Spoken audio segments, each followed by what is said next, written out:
My father's voice cut through the air like a blade. "Is he even yours?" Just like that. No warning, no hesitation. Just those 5 words, and everything I'd been holding together inside me crumbled.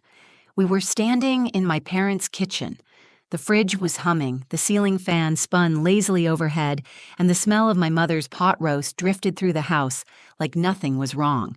Like this was just another Sunday dinner. But it wasn't. Not for me. My son, Leo, had just stepped into the room. He was barefoot, holding a glass of water in both hands, standing quietly by the doorway. He'd been outside playing with his cousins, cheeks still flushed with summer heat, little curls stuck to his forehead. He looked so at peace until my father turned, gave him one long look, and said it. "Is he even yours?" There wasn't a hint of sarcasm in his tone. It wasn't a joke. It was cold, meant to humiliate. He didn't even look at me when he said it, just stared at Leo like he was some riddle no one wanted to solve. My breath caught in my throat. The room spun. I heard my sister, Dana, scoff and let out a little snicker behind her wine glass. "Look at him," she muttered. "No way." And there it was. That moment. That punch to the gut that every single mom fears. The moment when someone says out loud the thing they've been whispering behind your back for years. Leo looked up at me, confused. He didn't understand the full meaning, but he knew it wasn't kind. He stepped closer to me, like he was unsure if he was welcome. My hand instinctively reached for his shoulder. My mother, Helen, pretended not to hear. She busied herself in the kitchen sink like scrubbing the same plate 3 times was more important than stepping in. I was frozen. Because how do you respond to that? How do you defend your child's very existence to your own father? I hadn't planned to bring Leo that day. Honestly, I didn't even want to be there. But Leo had been asking questions lately. About family, about where we come from, about why we never visit Grandpa Franklin and Grandma Helen. He wanted to know who Uncle Ray was, because he'd seen a photo in an old album once, a young man in army fatigues, smiling and leaning on a motorcycle. Leo said he felt like he knew him. I didn't have many answers. Ray died when I was 16. A car crash. We weren't allowed to go to the funeral, but when Leo kept asking, I thought, maybe it's time. Maybe it's time to reconnect. For his sake. So I put on the dress I hadn't worn in 2 years, packed his backpack, and drove 2 hours to the house I swore I'd never return to. I didn't expect a parade, but I didn't expect this either. Franklin had never accepted me. Not really, not when I got pregnant at 23. Not when I chose to keep the baby. He told me I was selfish, that I'd thrown my life away, that I didn't even know who the father really was. I remember standing in the rain outside his porch, belly 6 months swollen, while he closed the door in my face. And now, 12 years later, here we were again. Same man, same disdain. Only this time, my son was here to hear it too. I wanted to scream, to grab Leo's hand and run, to knock over the pot roast and tell my father he didn't deserve a family at all. But before I could say a word, Leo shifted in place. He reached into the front pocket of his hoodie, pulled out a crumpled photo, and looked up at my father.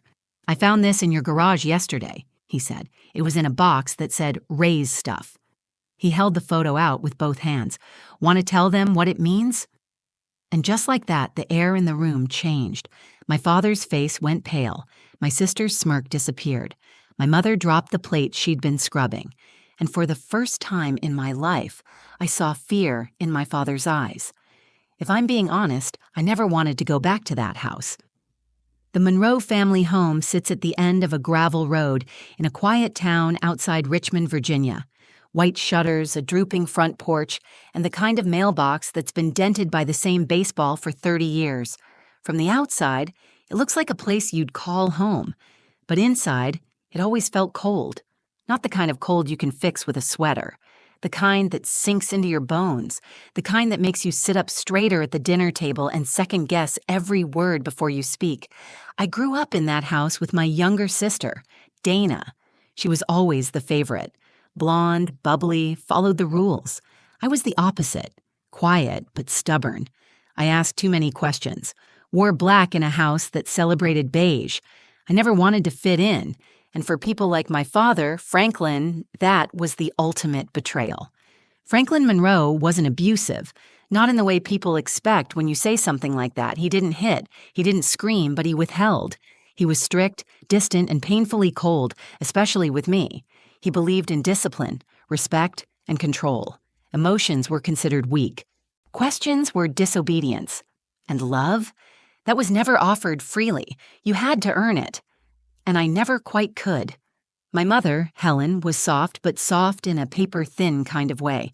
She floated behind him like a shadow, nodding when he spoke, apologizing when he didn't. She wasn't cruel, but she wasn't there either, not when it mattered. I moved out at 19 and never really looked back. Then came Leo. I had him when I was 23 after a whirlwind, summer-long relationship with a guy named Marcus. He was sweet at first, but unreliable. By the time I told him I was pregnant, he was already packing up for a job in another state. He never even met Leo. And honestly, I stopped hoping he would. We didn't need him. Leo was my second chance, my clean slate. From the moment he was born, he looked at me like I was enough. I promised myself I'd be better, more present, more honest, more warm. Everything I didn't get, I gave to him. I built a little life for us in Norfolk, modest but stable. I worked as a medical receptionist during the week, cleaned Airbnb rentals on the weekends, and made sure Leo never missed a school project or a dentist appointment. We had routines: Friday pizza nights, Saturday hikes, Sunday pancakes. We were okay, until Leo started asking questions. It started innocently enough. Why don't we see Grandpa and Grandma? What was Uncle Ray like? Did he really have a motorcycle? The thing about Leo is, he's observant. Always has been. He's not the kind of kid to whine or beg, but when he wants something, really wants it, he digs in. And lately, it was family. He wanted to know who we came from. I tried to explain. Gave him the vague answers kids usually accept. Things were complicated, or it's been a long time. But he didn't let it go. He said he wanted to understand where his nose came from, or why he liked spicy food, or who he looked like. It caught me off guard, his sudden need for connection. I realized I couldn't keep shielding him from my past just because it was painful. He deserved answers. He deserved to meet his roots, even if they were crooked. So when my mother called out of the blue to invite us to Dana's birthday dinner, I hesitated. Everything in me said, don't go. But then I looked at Leo's face, the hope, the curiosity, and I said yes. That morning, I stood in front of my closet for 30 minutes, trying to find something that said respectable without screaming desperate. I hadn't been home in over a decade. Dana and I hadn't spoken in nearly 5 years. I texted her once after Leo was born. She never replied. The drive was quiet. Leo sat in the back seat with his headphones on, clutching a book about World War II aircraft, totally unaware that I was practically vibrating with nerves. I pulled into the driveway and stared at the house, trying to breathe through the nausea building in my stomach. I told myself it was just dinner, one meal, a chance for Leo to see where his mom came from, maybe even meet people who'd love him or at least pretend to. But the truth, I should have trusted my gut, because inside that house was a secret buried deeper than I ever imagined, and my son, unknowingly, was about to dig it up. Walking into that dining room was like stepping onto a stage where every spotlight burned just a little too hot. The table was already set. Candles flickering, salad bowls half filled, napkins folded like little swans. My mother had gone all out like she always did when pretending we were a perfect family. I could tell she'd been cleaning all morning. There was a bowl of Dana's favorite citrus punch on the sideboard, the kind she used to drink as a kid, and a small banner that read, "Happy 33rd Dana," in glittery script. Dana stood at the head of the table, wine glass in hand, already 2 drinks into her celebration. She looked up when I entered, paused for effect, and then plastered on a smile just shy of polite. "Well, look what the cat dragged in," she said, her tone as sugary as it was sharp. I didn't bother responding. I'd learned long ago that Dana's words weren't invitations. They were little daggers wrapped in bows. Leo followed close behind me, carrying the small plant we brought as a gift. He'd picked it out himself, said it was symbolic. I don't think he knew what he meant, but it felt sincere. Dana didn't even glance at it. Franklin sat at the far end of the table, thumbing through a newspaper like it was still 1998. He didn't look up, Not until Leo stepped forward and said, "Hi, Grandpa." And then everything stopped. Franklin lowered the paper slowly, his eyes settling on Leo like he was looking at a puzzle that didn't quite fit. His lips tightened. Then calmly, too calmly, he said it. "Is he even yours?" The air snapped. My ears rang. I thought I'd misheard at first, but Dana's quiet snort confirmed it. She swirled her wine and added, "Seriously, look at him. No way he's hers. You sure some hospital didn't switch the babies?" There it was. The gut punch, the slap wrapped in laughter. Leo looked up at me, his brows drawn in confusion. "What does that mean?" My heart broke. He wasn't used to cruelty dressed as humor. He still believed adults were supposed to be kind. I swallowed hard and forced a smile. "It doesn't mean anything, baby. Just grown-up nonsense." But inside, I was spiraling.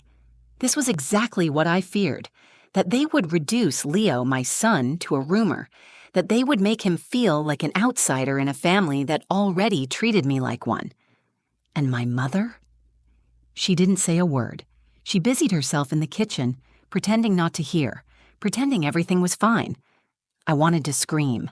I wanted to throw my chair across the room and ask Franklin what kind of man says something like that to a child. I wanted to remind Dana that she was no saint, that she once got blackout drunk at 19 and crashed her car into a church fence. But I didn't.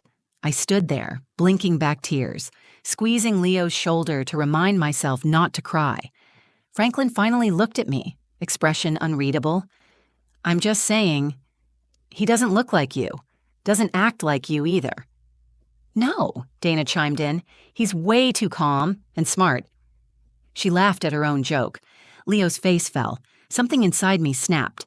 I opened my mouth, ready to defend him, but before I could say a word, Leo reached into the front pocket of his hoodie. "I found something yesterday," he said, his voice soft but steady, "in the garage, in one of the boxes that said, 'Ray's stuff.'" Everyone stopped. Franklin froze. Dana blinked. Even my mother looked up from the sink. Leo unfolded a small, worn photograph. He stepped forward and held it out in both hands, like a peace offering, or maybe a challenge. "This guy," he said, pointing to the man in the photo, "he looks just like me, right down to the eyes and the ears and the crooked smile." He turned toward Franklin. "Is that Uncle Ray?" No one answered. Leo glanced back at me, confused. "Because if it is, I want to know why nobody's ever talked about him, and why this was hidden under a bunch of junk." Silence. Pure, heavy, guilt-soaked silence. I looked at the photo. It was a black and white snapshot. Raymond Monroe in his 20s, leaning on a motorcycle, grinning in a way that sent chills up my spine. The resemblance to Leo was undeniable. That's when I saw it. Franklin's hand trembled as he reached for his glass. He didn't speak. He didn't argue. He just looked at Leo like he was seeing a ghost. And in that moment, I knew. We weren't just dealing with old grudges. We were standing at the edge of a secret no one wanted to admit. I stood there, holding my breath like if I exhaled too loudly, the fragile truth in that room might shatter completely. No one moved. Leo still had the photo out, arm extended, waiting. He wasn't angry, not yet, just searching. His eyes kept moving between all of us, me, my mother, Dana, and finally my father, who still hadn't said a word. Franklin stared at the picture like it had teeth. I looked down at it again. Raymond Ray Monroe, my uncle, my father's younger brother, the family hero turned tragedy. He died when I was 16. Motorcycle accident. That's what they told me. But now that photo, and the way Leo resembled him more than I ever had, it was all clicking together like pieces of a puzzle I didn't even know I'd been solving. "Is that Uncle Ray?" Leo asked again, this time quieter. Franklin finally cleared his throat. "It's no one's business," he muttered, setting his glass down with a hard clink. Dana raised an eyebrow. "It's a picture, Dad, not a crime scene." But she was watching him closely now. Her sarcasm had a nervous edge. Leo looked at me, waiting for help. And that's when I made my decision. I reached out and took the photo from his hand, turning it over. On the back, there was a date, August 1988, just a few months before I was born, and in someone's shaky handwriting, "Ray and H's weekend trip. Helen, My mother. My stomach dropped. I looked up at her. "Mom, did you write this?" She looked like she'd seen a ghost. Her face went pale, her lips parted, and she gave the weakest nod I've ever seen. That's when I knew. The secret wasn't just that Ray had existed, or that Leo looked like him, it was that I did too. Everything started spinning. My father's resentment, his distance, the way he never held me the way he held Dana, the way he used to go quiet when someone mentioned Ray, how he changed the subject like his name had weight. All these years, I'd thought he hated me because I was different, because I was difficult, because I hadn't followed the path he wanted. But now it was clear. I was a living reminder of something he couldn't forgive. Ray wasn't just my uncle. He was my real father, and no one had ever told me. "Mom," I said again, louder now, trembling, "tell me the truth. Was he my dad?" Her hands gripped the edge of the counter like it was the only thing keeping her standing. She didn't deny it. She didn't say no. She just whispered, "I was young. It was a mistake. Your father forgave me. He said we'd never speak of it again. We had to move on. You were ours." Number I wasn't his. That was the whole point. I took a step back, feeling like the floor might fall out from under me. Dana just blinked, speechless for the first time in her life. Leo looked between us, eyes wide. "Wait, does that mean Uncle Ray was your dad? So he's my grandpa?" I nodded slowly, hand over my mouth, and then came the worst part. Franklin slammed his hand down on the table, not loud, not violent, but final. "He's not your father. He's not your son. You're my daughter because I said you are. We buried this. It's done." I stared at him. "No, you buried it. I've been living under it my whole life." He looked at me, really looked, and for the first time, he didn't look like my father. He looked like a man who built his life on a lie, and now that lie was collapsing in front of him. I turned to Leo. He was standing strong, confused, but calm, just like Ray in the photo. "Let's go," I said, my voice barely holding together. We walked toward the door. I didn't care about the roast, or the candles, or Dana's birthday. I didn't care that no one said goodbye. As we reached the front steps, Leo asked, "Are you okay?" I knelt down and held his face in my hands. "I don't know," I said honestly, "but I'm really proud of you." He nodded once, like he understood more than he should have. That day, we didn't just walk out of a house, we walked out of a lie, and I knew the truth wouldn't fix everything, but at least it was finally ours to live with. We didn't talk much in the car. Leo sat in the passenger seat this time, his knees pulled up, the photo still clutched in his hands like it was a key to a door he hadn't meant to open. The late afternoon sun poured through the windshield, painting gold over the dashboard, but it felt cold. I gripped the steering wheel tighter than I needed to. My hands were shaking, and no matter how many times I blinked, the road kept blurring in and out of focus. We were halfway back to Norfolk when he finally spoke. "So, Uncle Ray was your dad?" I nodded. "Yeah, I didn't know until today, but now, it makes sense." He turned the photo over in his hand. "You kind of look like him too, especially the smile." That hit me harder than I expected. No one had ever told me who I looked like. People always said Dana looked like Dad, that she had his eyes, his walk, his attitude. I was the mystery child, the one who didn't match. Now I knew why. "He seemed cool," Leo said quietly. "He was," I replied, the words coming out before I even knew if they were true. At least, from what I remember, he was quiet, kind. He used to sneak me candy when Dad wasn't looking. He called me Little Light. I never understood why. Leo smiled faintly. "Maybe he knew you were his."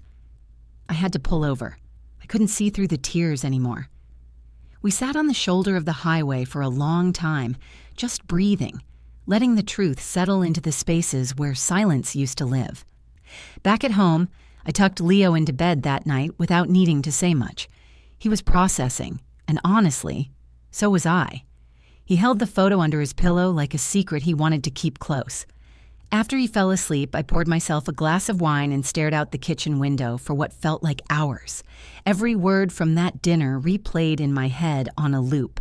My father's accusation, my mother's quiet admission, the way Dana looked like she wanted to disappear the moment the truth surfaced.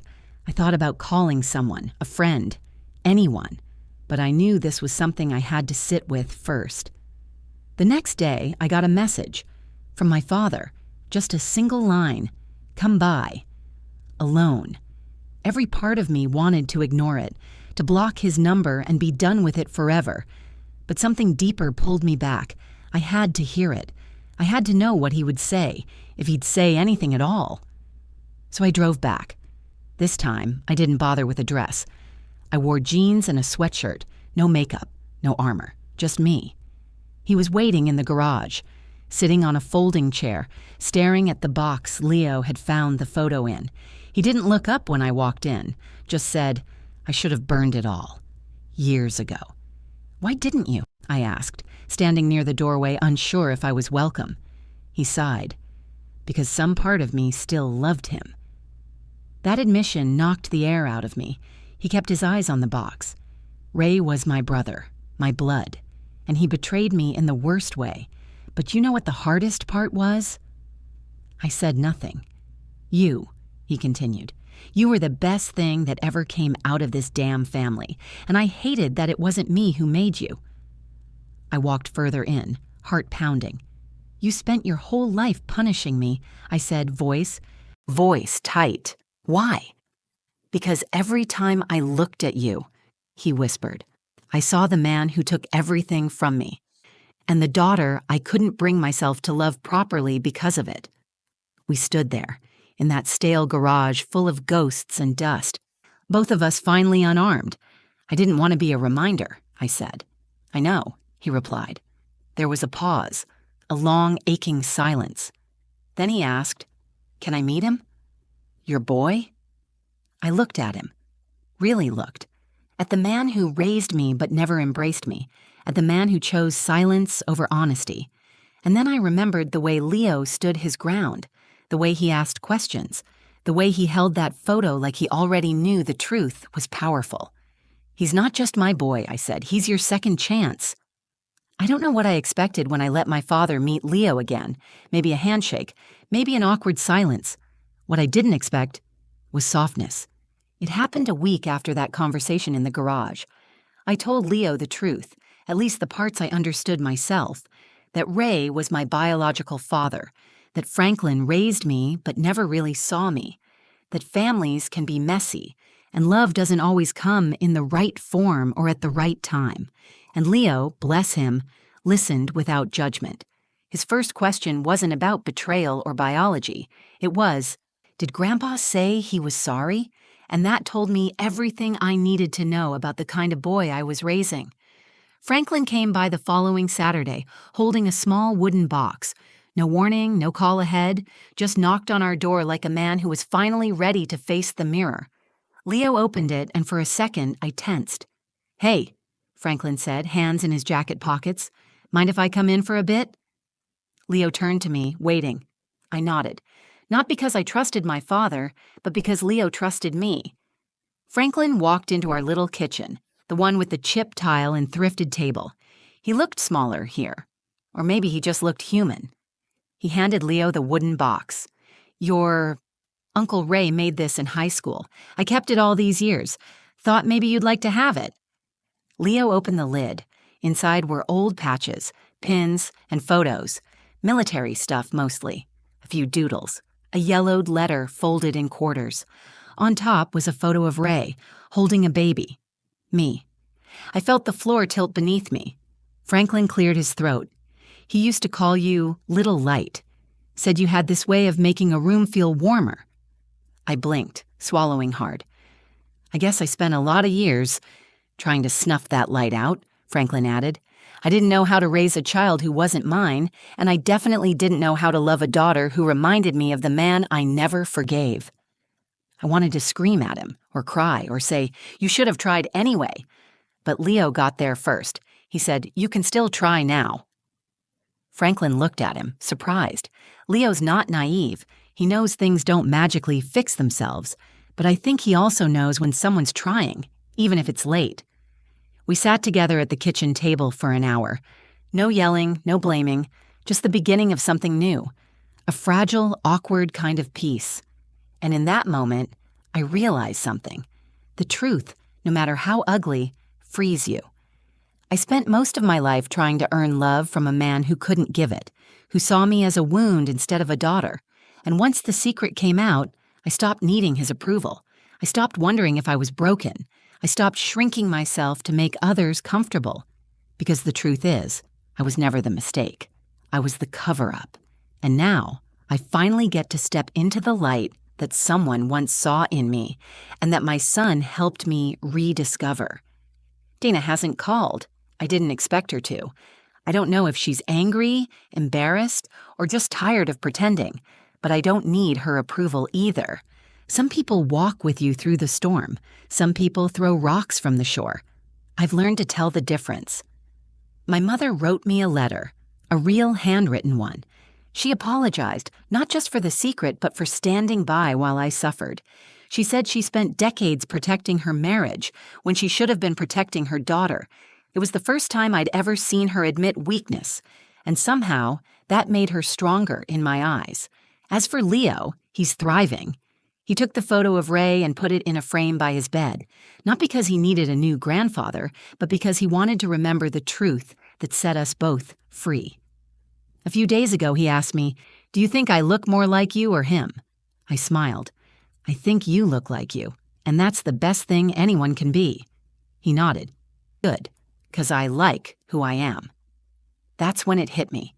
We can't rewrite the past. We can't make people into who we wish they were, but we can choose what to carry forward and what to let go. I'll never get back the childhood I didn't have. I'll never be able to ask Ray what he would have done differently. But I have Leo, and every day I get to choose to be the parent I needed. That's the legacy I want to leave. Not a perfect family, just an honest one. If this story touched you in any way, if you've ever felt like the black sheep in your own family or carried the weight of a truth you didn't ask for, just know you're not alone. Sometimes healing doesn't come from the people who hurt us. It comes from choosing to stop carrying their silence. If you found something real in this story, please like the video, share it with someone who needs to hear it, and leave a comment below. I read every single one. I'd love to hear your story too, and if you're new here or you want more honest human stories like this, subscribe to the channel and turn on notifications. We're building a community where truth is honored, not hidden. Thank you for watching. I'm Jade, and this was the hardest story I've ever told, but I'm so glad I did.